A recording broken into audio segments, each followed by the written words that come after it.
when you go on these platforms, I don't care if it's Twitter, YouTube, TikTok, if you go with the mindset of giving value first, you will find people will want to engage with you. Would you agree that frequency, meaning how frequent you are in posting, regardless how comfortable you are, regardless whether you're mispronouncing stuff, regardless whether you stutter, just the actual frequency is the most important action item when it comes to growing on social media? Or would there be something else? There's sometimes you can have a viral moment, right? And that may be a one-off.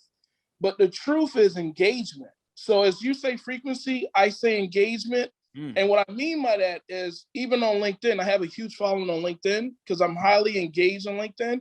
And I found a way of engaging with my people through having more direct relationships, not just in the reels or posting, but true engagement in my stories and true engagement in my DMs and my direct messaging. And I've been lucky enough to build relationships with other individuals that have a lot of followers that says, if you don't follow Skinner, follow this guy. And that came from a genuine conversation, developing months of relationships with people that now also are doing well. I see that there's a power of association.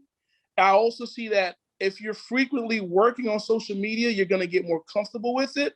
So when you add all those things together, being genuine, being frequent, and engaging in whatever form, I'm still learning, Bill. I'm still learning to engage on all platforms. I'm still learning to engage in the multiple different ways on Instagram, but also choose a platform that's real to you, that's naturally easy for you. Meaning that you may go on YouTube and kill the videos where Instagram doesn't give you the same type of platform and you don't really want to post pictures like you do on Instagram.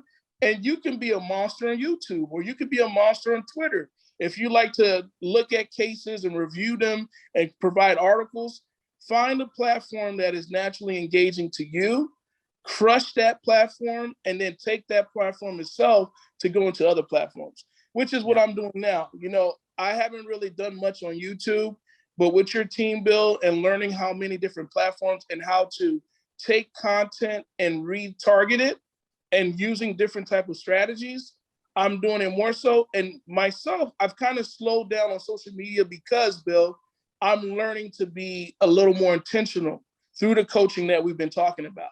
So I'm never going to change my branding. I'm always going to be the kid that just came from the hood that became an attorney. That's my story. I'm never going to run from it, right? But there are strategies that I can put in place to make sure that my story gets more engaged. And based on that, Bill, that's where I'm kind of learning, how do I take the opportunity and the platform I have and make it go to another level? And that's just the truth of it. Be as authentic as you can be.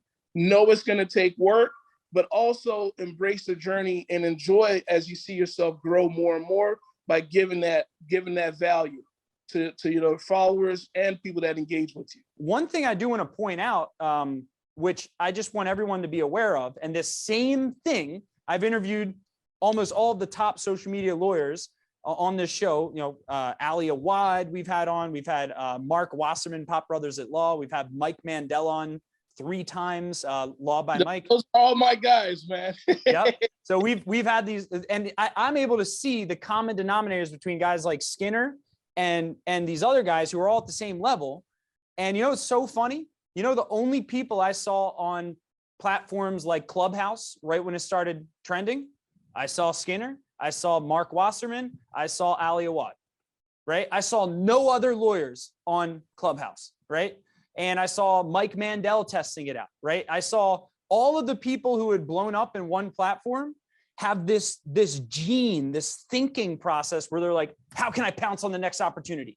So talk to us about that as like a final concept here. Like, it's not just you blew up on Instagram. There's something beneath, under the head where you're like always looking for that next opportunity. Like, what is that?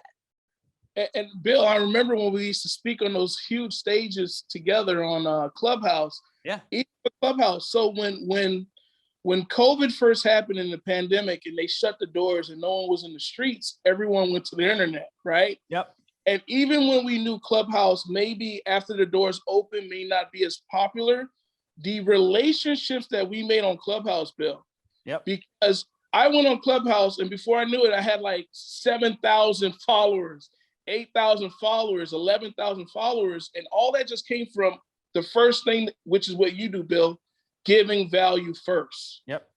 When you go on these platforms, I don't care if it's Twitter, YouTube, TikTok, if you go with the mindset of giving value first, you will find people will want to engage with you. If you go on there with, I want to help, I genuinely don't know everything, but I can help and figure it out with you. You can be authentic about it. You're not a master of everything, that you're a student and that you're learning and that you're willing to create a mastermind group. You start attracting like minds.